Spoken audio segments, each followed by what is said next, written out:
Maglingkod ta sa mong pagtuo o gagaka kami sa pagtuman sa imong mahal nga kasuguan. Ang Santos nga Ebanghelyo sumala ni San Marcos. Ibayaon ikaw o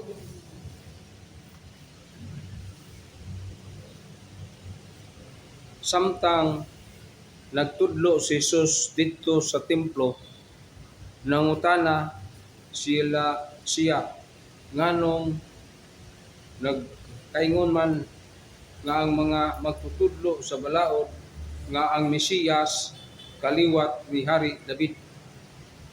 Sa balaod sa mga nga ang Mesiyas si David nagsalig dinasig sa Espiritu Santo. Miingon ang Ginoo, miingon sa akong Ginoo, lingkod diri sa akong tuo. Hangtod nga himuon kong tumbanan mo ang imong mga kaaway. Si David mismo mitawag kaniya Ginoo. Busa unsaon man pagkahimong Mesiyas nga kaliwat ni David. Ang Ebanghelyo sa atong Ginoo. Dayon ikaw o Kristo. Ayong gabi Salamat tas Ginoo no. Nining sarong pitsa Mayo Hunyo 4 o 5. So wala mo kay sunan. So din ang atong pagmamalandong sa gospel no. Unsa magyutuyo nga kita aron masayod ngano man ang gipahibaw mata sa gospel may tungod ni Kristo. So ang pulong sa Dios gisuwat sa papel. Mao pod ang post reading ron sa 2 Timoteo 3 nya 12 ngadtos 15 naghisgot sa kasulatan sa pulong sa Dios. Unsa may importante daw ang nahisulat sa kasulatan nga pulong sa Dios o unsa man ang importante nga ikaw unsa may papel sa Ginoo kanimo. Murag lisod baron na. Kita na kitay daghang papel alang sa Ginoo. Ang imong papel, hingapsinon ka, hingapsinon jud ka. Pero imong papel nga maninguha ka, ako diay perting pakalit, ganiya misaw. Nag-apas jud ko kay aron ko makasimba. Naunsa mo kaon sa nga akong motor guba man. Ug andar kadali, hunong na sad. Kini ko kay kwarta sugsugon jud kag maayo ah. Nga tubilan ako gasolina kay basig wa ni gasolina. Ning aboto ka na dili mabulot, dili kasi kwintag krang motor. Andal nagdulo mubo, hunong na sad ana ba? Pastilan na mga pagsuway na to pa. Na kini pagsuway ato ning sutaon nganong naa man na. Kaya di na mahitabong pagsuwaya, kinahanglan daghatag buhaton sa Ginoo kay aron ang pagsuway sayo natong masabot. Amen. Mo na nga akong hisgutan ninyo ron kining pulong indulensya ug panudlo sa simbahang Katoliko kay mao man ni kuwang nato.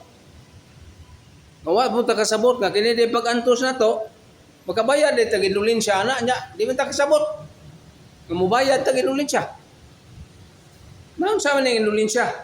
Anita sa sukad jud ta sukaranan usab ta ng biblical basis tungod kay aron makasabot dud ta ngano unsa gyud ning indulensya. Dinhi tas pagtulun-an sa simbahan ingon so atong topic indulensya. Ang indulensya ang Santa Iglesia Katolika nagtudlo nga ang indulensya mao ang pagkuha sa kastigo temporal. kastigo temporal ba? Pananglitan nasa saylo na imo sala nya naa kay bayronon nya wa ka kabayad, imo nang himuon nga mahimo siya nga enrolin siya plenarya ug didto ka maka panalipod sa imuhang kinabuhi. Mao na siya. Nya gumikan sa sala nga napasaylo na niini. Angay nga atong bantayan nga ang indulensya way kalabutan sa pagpasaylog sala kay kini adto man himuon sa kumpisalan. Kundili mahitungod kini sa pagtangtang sang kastigo temporal. Sa ato pa ang indulensya di ay magtangtang sa kastigo temporal. Naan sa man kastigo temporal masakita. Kastigo temporal na. Kaya wa na ito mabayre, ang sala nga humanay kumpisal, nga wa na ito himbayre. Muna nga, di kita ang mulikramo sa na pag-antos na ito ba. Ako ganyan, wag mulikramo gino, pero timbusuas kung sa ninaw. Ana ba? Tapos buntag sa iyo pa. Pero nakaabot ko rin alas 7 na gyud. Nakaabot ko sa misa alas 7. So muna. Nga posible, nga nahibilin pa agad sa kahugot sa paghinulsol nga gihimo mo sa makasasala bahin sa kun sa sala nga napasaylo apan gipangayo ang hustisya sa Dios nga gikinahanglan bayran sa hingpit ang kadaot nga miresulta gumikan sa sala. Mao na kana gyud tong sa di ay makabayad bayron nun gyud na kahuman na to ba. Bayron nun sad. Kining kastigo temporal dili kini nato huna-hunaon nga kini pagpanimalos gumikan sa Dios tungod kay ang sa atong paglapas iyang gisugo kundili mao kini ang resulta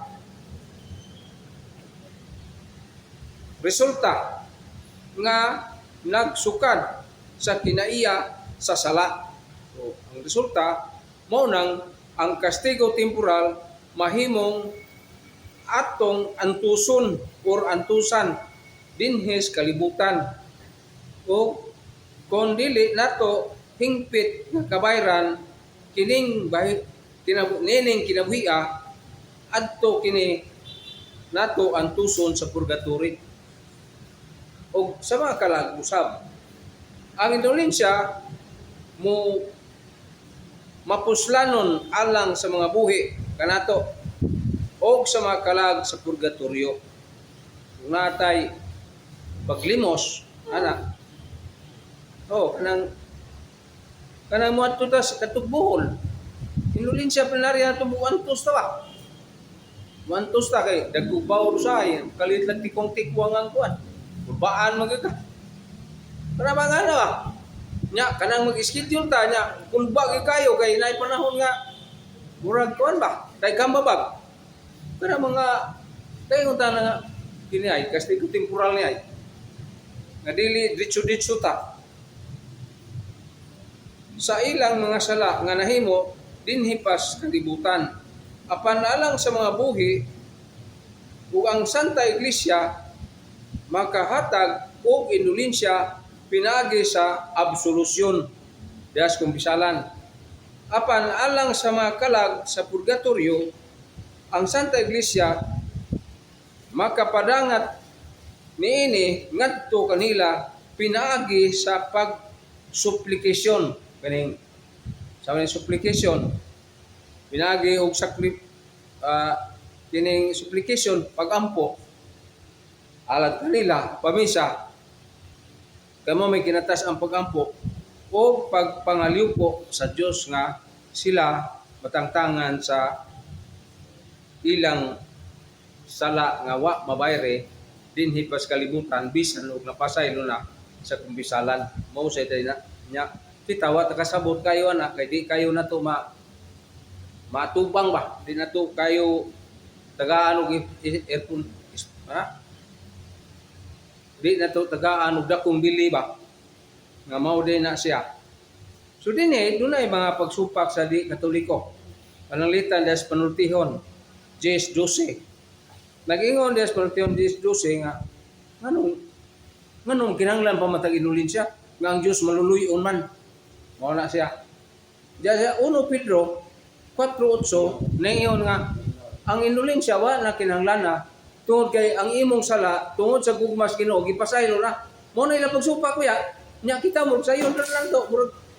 Mura nagwa na to. Ano ba? So, lain pa na sa Episo 1:7 nga si Kristo gugma man gipasaylo tang tanan suma sa Kolosas 2:14. Unya iya tang gipakamatyan dito sa krus. Ug unya nganong antos pamanta niya nang gitawag og inulin siya. Kining inulin siya negosyo res pare. Na ikaw goy kaingnan di ba ka makaingon kang ano man dayong makaingon kang negosyo. Kaya inulin siya sigaran pag himuon na to diya sa misa. Aron ta makapadangat niya na pamisa sa mga kalag, pamisa sa niya na thanksgiving o kanang kita kun maayo mo ta hisgot og tithing. Kanang tithing usa na si imong kastigo. Pero lisod na nimong himuon. Kaya ang imong ikapugot na ako'y manindahay gutong ni Cebu. Siya may maligdahay na siya iyan ng mga tao din ni manindahay o gutong sa Cebu. Kaya labing minaw sa simana buwalan siya 6,000. Nya iyang kuhaan na og tithing ihatag niya simbahan ang pila may tithing sa 6,000, 700 o 600. Yan ang ihatag sa simbahan. Kaya ingon ko nga ayahaya ng ihana no na tao nga yun ana og desisyon nya kita na lisuta. Oh, mura ko tigo mo ita na itong piso. Aron gyud mo dako-dako nya mo. Huwag na. Nya tungwa pa ko'y motor, na ko'y kwarta bulsa. Karong naan ko'y motor pirti man kasa. Wa man patay dagana na ni klakiha oy. So mo na mga igsoon. Nanya ato ni tubagon. Atong tubag mga kaigsunan. Ibaw nga ang atong kastigo duha ni kabuok. Ha? Unsa man ni? Ang una kay duha magka kastigo ni gitawag sa kastigo sa salang mortal. Number 1, kastigo interno, maimperno gyud ang tao. Sa Roma 2 bersikulo 8. Pasaylo sa kumpisalan tinuod na sakramento sa kumpisalan napasaylo ta pero wa na to bayre. Kaya nga ito din pagkumpisal, unsa naman na, absolusyon. Nadawat nimo, di ba? Tagaan kag absolusyon sa priest, sa pari nga imong ikumpisalan. Pero di ay kahumanan na nimo, di ba? May yung pari nga, pangadji ba? Sa imong mura o rispan, sa pagpasaylo nimo sa, di ba? Amot, kamo, mangumpisal magyun mo, unsa man mo yung pare.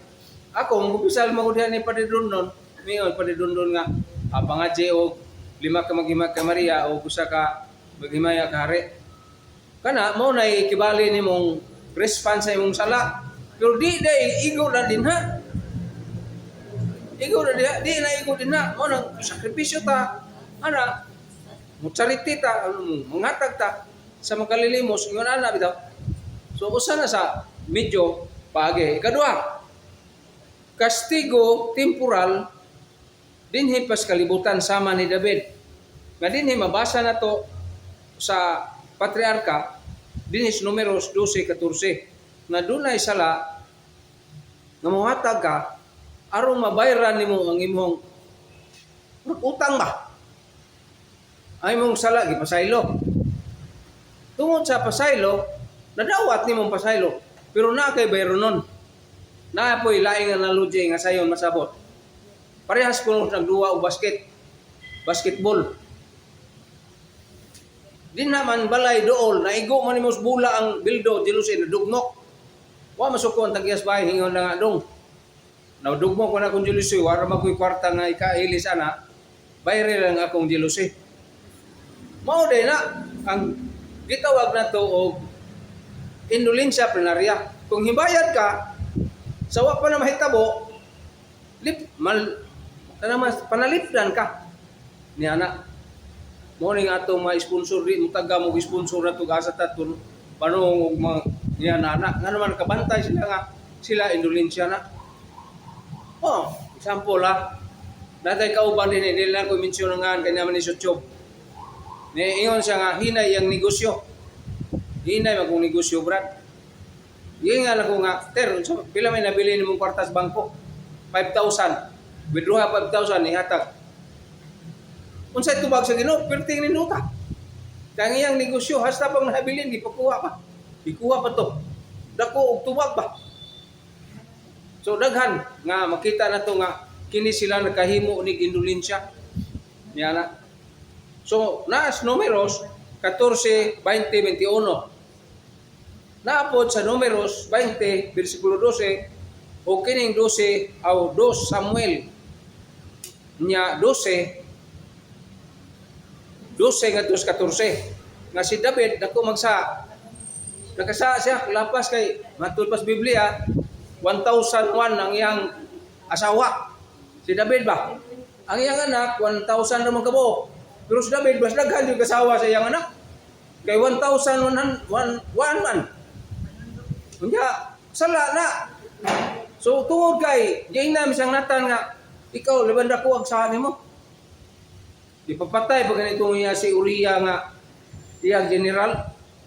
O kunya, iyang giingnan nga, insugid mo siyang sala. Napasaylo na imong sa, pero kanang imong anak, mamatay na. Tungod sa dako ni imong sala, nga gibuhat, bayran sa imong anak, ang imong sala. Nya, grabe to. Kanang thirst na may in English thirst nga kaguol ba thirsty ano ba meaning thirst kanang sobrang ikamatay nimong kaguol ba biblical man na pero nahitabo na niya kay ingos na bigla may mamatay na lang ko pero tungod kay di makaangay magmahay sa Ginoo kay ang Dios mitabang man kanimo gihapon pero iagi ka sa kasakit mo, siguro nang naay mga itabo ngayon anak ka.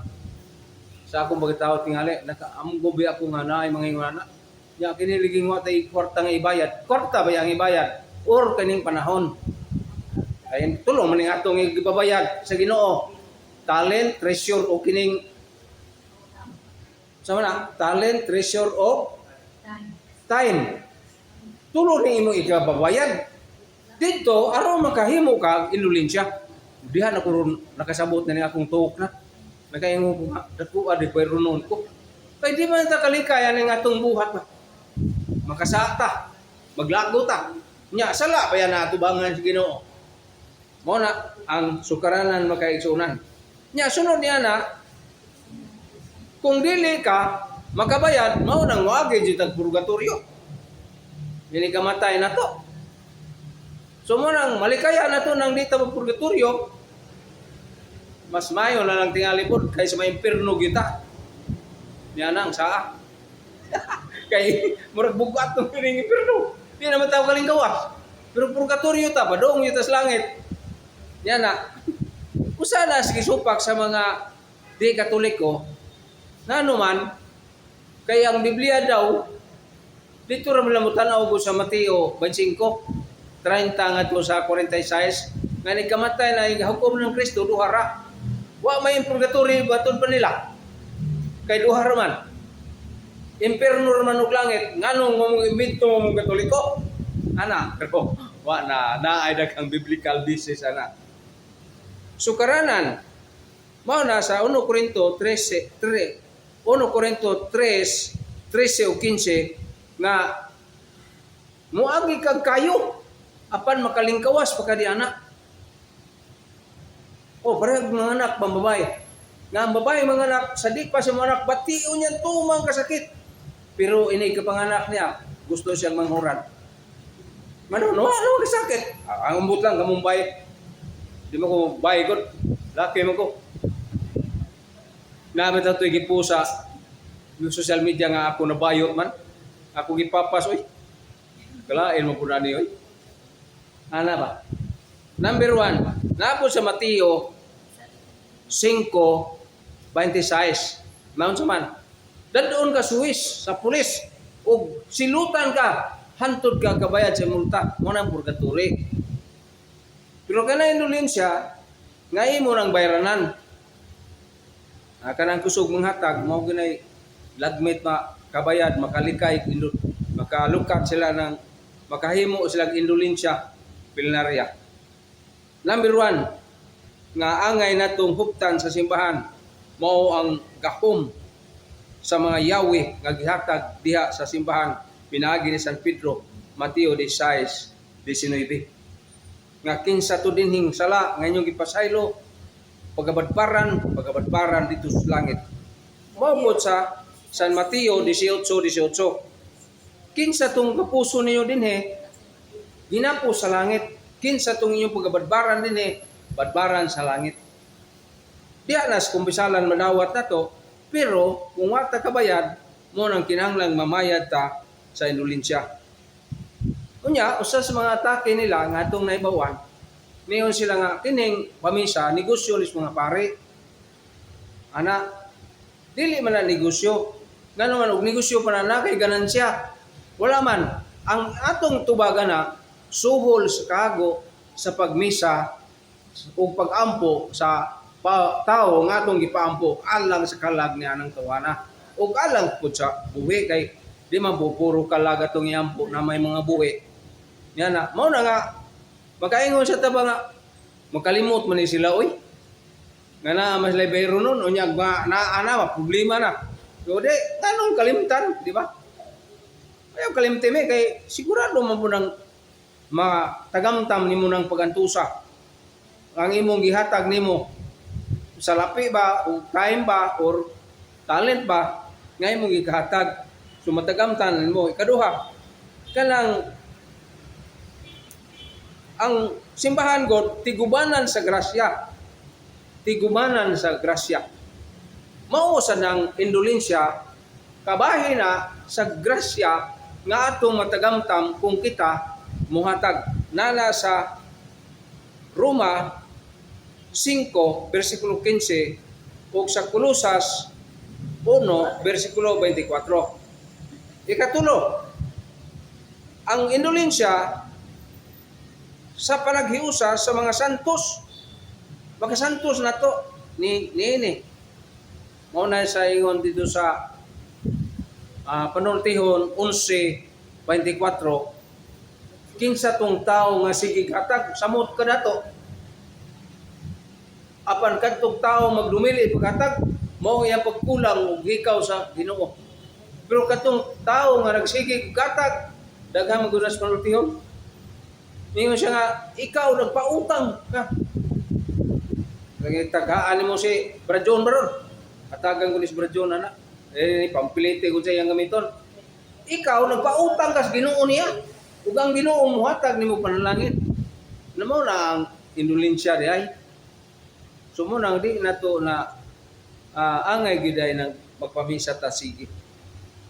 So mo na siya no nya nasa Roma 12 4 ngadto sa 5. Ug sa unang Korinto, sa Dias Santos nga misa, diha nato mabayre. Mao ni sa 2 Korinto 12 25 ngadto 26 mga kaigsunan. Sa matang plenarya unsa may matang sa plenarya? Ang matang sa plenarya naay gitawag og partial plenarya. Unsa may inyong na bag-o na tong na-encounter nga indulensya plenarya? Kanang pagtukod sa cross. Ning punaon sa Santo Papa si Pope Francis nga ang taga Cebu nga manimba aning pag-blessing aning misaha sa 500 years ka cross nya mitambong ka kadawat kag plenarya indulgence na to.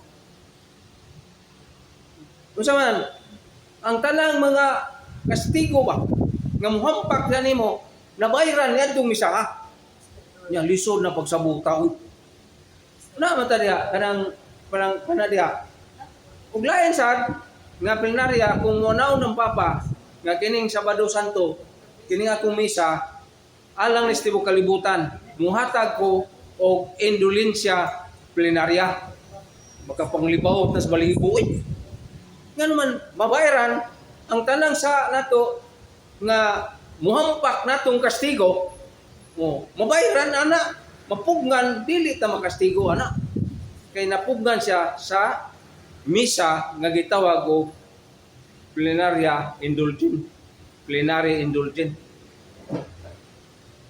Masir naman ni Google ron kini inyo kini akong talk masir man eh. Pero dili kayo nato masabtan. Pero kini ako kay Cebuano man gyud masabtan nato nga mao gani atong angay buhaton. Right, kana Oh. kanang pilgrims sa nato kanang Oh, kadtong pilgrim. Ay, yes. Kadto mo idako yung tong indulgence man. plenary indulgent. Oh, nalimot ko. Kadto nga tong pilgrim. Anya hasta ba atong gobyerno? Ang kanya may mayorado. Oh, sila. Si Rama mo tayo mayor. Sila makadawat po plenary indulgent kay kadakong gusto atong buhos niya. Gipahangi orata. Nya pila to nato nga 19 kadlaw. Oh, pila ba to kadlaw? Murag kaupat man mag-pilgrim. Apil katulog kaupat. Kadto di ay plenary indulgent to. Kadto nga tong gibuhat sa karon ako kay nundog. Salamat na mong gingon tertere. So mo na ang grasya. Naon sa mana? Kining matanga kondisyon sa pagdawat kanawa ha. Kondisyon sa pagdawat. Kita na nato nakadawat. Ang problema lang natong wa makalahutay. Kay na man ni ha. Kondisyon ha. Na din eh. Kondisyon ikaduha. Kondisyon sa midawat ni ini. Saan na magdawat? Sa indulgensya plenarya. May nga tiwason gyud nimo nga kuan man tong ato 31 nya 29 man yatag. So, wa toy labo tong duha kay oh, wala man nato mahimo kay di na mahimo ba. Lison na. Pero kadto pila man tong indulgensya plenarya. Nahimo to tungod kay natapos man nato ang na-schedule nga maabot nato. Ana ba? So, katong 29 ka parokya nakadawata og indulgensya plenarya. Sakto gyud. Bisag wala. Kay gibuhat ba? Gibuhat ba nato na? Mao na pagdawat niya, mao bitaw nga kadtong kada nato pilgrim mangumpisal gyud ko. Nanuman kay dinhi ang madawat nimo ang indulgensya plenarya kung naa sa kay grasya. Pero baka di kondisyonal magod. Kung way kondisyonal nga plenary indulgent, madawat na nimong tanan kay ibayad mas tanan nimong sala. Nga kastigo nga nga kumpisal na ang kastigo mababagan ni ana. Ug kadto sa tuwa. Kalampos.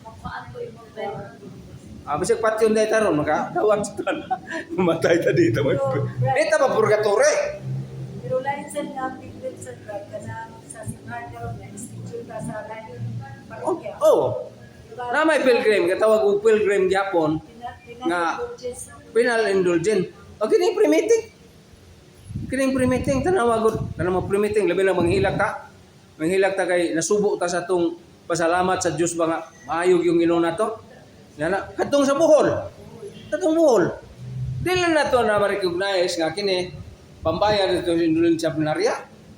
Nya gitagaan dito gawasan maglingaw-lingaw wa lang yung kumapil. Aka na malingaw ta ba? Kanang wan maguna ang pilgrim parta nimo. Parta nimo. Ug kami day. Dito sa Membro Bugos Nasyonal, na may part ka manuroy mga surbig singalungan. Dito sa mga ngilgig, kanang ngilgig hotel ba? Kanang sana kanang mga 5-star hotel na mga singing sa mga adunahan. Di man ta kakanta kay pobre man ta. Bisag kita karon nato ta Manila. Nya pungutan lagi siya may mobayad. Wadto ta dito mo pre-meeting, mga unta nya mag-inom ba tag kape. Unsa ito yung templa, mukanta po tayo ni kahuman. Ana, tuod na sa arong magwa nga itong pressure sa atong spiritual dimension nga gibuhat. Niya na, mo na ang pilgrim. So din sa number 1, gitawag sa ana kita sa kahimtang sa grasya. San Juan 15:5 nga ingong Ginoo nga kung nga ako wa jud mo mahimo. Ikaduha, mao ang pagpailawom sa autoridad sa simbahan sa Mateo 18 bersikulo 17. Ang simbahan mihatag ana. Mo na kanang mga pilgrim na tugod kanang maglisod ta. Kanang maglisod ta sa atong buhatonon. Gila lima katong sa katuig schedule. Nya kadto pagita nakatuman. Nya gihasi po dito ang atong yatuan sa mga kaaway na po dito yung mga panuway. Na imbes na tumadali atong pre-meeting nga babagan po kayo dito ki sabot po dito. Nana ba? So makaingon po ta nga kining yawa po ngita po pagi nga destroyer po siya ba. Pero sige lang kay nakalampos yung tas duha ka putang nga atong main purpose ba nato. Ikatulo, tuyo sa pagdawat na ni pangayoon po nato sa Ginoo. Nana sa Mateo 7:7 nga pangayua ang buot nimong pangayoon ako kay ako nang ihatag. Kanang inulinsya pangayoon sa nato. Pangayoon nato nga salamat Ginoo amo madawat ni inulinsya pangayoon namo kanimo. Nga madawat bisan ay pre-meeting. Kung sa may coordinator pre-meeting nga gamay ra na nambong. Bugat man na nato. Dinhi, pero kato na i-offer sa Ginoo ang atong madawat plenary indulgent gihapon. Yana, muna. No, para tong lang berdatoy Disyembre to. Nga naa siya to, kunyawa sa mga pirhay, kadto plenary indulgent. Wala sila ron. Kung na pa sila makasabot sila nga mo dito, kay nag-appeal mas na pre-meeting. Imbis kay mo pirahan siya, wa mo pirahe. Nga naman gamhanan ang Ginoo nga manalipod nimo mo nang indulgensya plenarya. Lain nga ako na bentayan nilang termila kadto mo pirahan sa mata. Ako man to na assign aning Friday nga muto. Niyon ko nga iyo mas termila nga brad yampo ko brad kay ugma pirahan ko pagka Sabado. Di ako ipinibira sa termila ko. Sa di pa kumutok ato ni pinibira termila. O paano mo pre-over pagka ugma adto doktor. Pagka adto doktor kadtong iyang bugon sa mata ano man. Plenary indulgent na yung nadawat ang gabiho na. Na unsa man na lilima ka kupirahan ng mata. Dugay ka kakita. Unya nahitabo lang nga nawa ato tungod sa gawom sa Ginoo di ato sa Ginoo to. Tumo nang indulgensya plenarya nga madawa. Ika-4 pagbuhat sa tulumanon nga gisugo nato. Kanang mga permitting kanang service tagpatay. Kadako na sugo dira simbahan nga ang practice of Christian burial to die kanang namatay ba mo service ta nya kapoy biyanan nato kapoy na mo service ta patay ambot lang kamuwa mo kapuya di ka laliman mo tubang ang minatay nya nangamatay po ng mga tao labi na gitong nagsugal lagut lagi na ko magsugal pero ako nang giusob ng pangunauna ng sugal kay kontrahantas nga matay aw kanang mga nagbantay ana ba naay sugal sa ako hasol kayo na sugal we ana nana sa buhat 16:4 ug sa panultihon 20:12 dili sa pagdumot aniana kun dili sa paghatag og saktong buluhaton niini sa 1 Pedro nga gisgutan nila nga tungod sa gugma tinuod ba na tungod sa gugma atong panalipdan putas Ginoo sama sa panghitabo sa uban na ako'y sakay kog jeep kadto matawag to isip to inun sa padong ug Bible study hapit na gyud maligsa ng kanang tao nga naguna nga hingungot man iyang sakyanan o motor hingungot maligsan na tato siya isinggit ko praise the Lord break ang driver nasalbar tong tao wa madas magi so kita pod bagahatag butas uban niya nang indulgensya plenarya unya diya sa pag-isip sa sala nga madawat nato ang kastigo didtos wala na mga kastigo na nasa Hebrehanon nga libro nga matawag na to di pahunong na niya ng pagiha. Ang mga kalagdaan niini. So mo nang sa Kolosas 2:14 nga pinagid kang Kristo ug Colosas 2:16-17. Pag-ambit sa pag-antos o niya na ano may misa ron post Friday meron. Pag-ambit sa pag-antos ni Kristo, mao sa nang atong ambiton. Kung kita makahibaw ta nga kining ako Ginoo halad ko ni ingon nga ikaw nag-antos mo antos ko ani. Antos ka kakaunon kas lambay labi ang lamia. Usar jud ka buo kung gikaon kay ano di ta mo ambit pag-antos bitaw. Karang disiplina pa ba? Nya kalami jud ikaon labi na tus dagat sus lami adto ito ikaon sa kanding. Pero ikaon jud lo kay wa kay arong makadisiplin ko sa kuha. Kaugalingon. Mao sa ni pag-ambit niya na. Nya pag-ambit sa pag-antos ni Kristo Filipos 1:29. So mao na mga kaigsunan kag kinahanglan nato. Salamat. Unya mayang gabi. Hangtod sa sulod ko. Subscribe sa atong YouTube channel.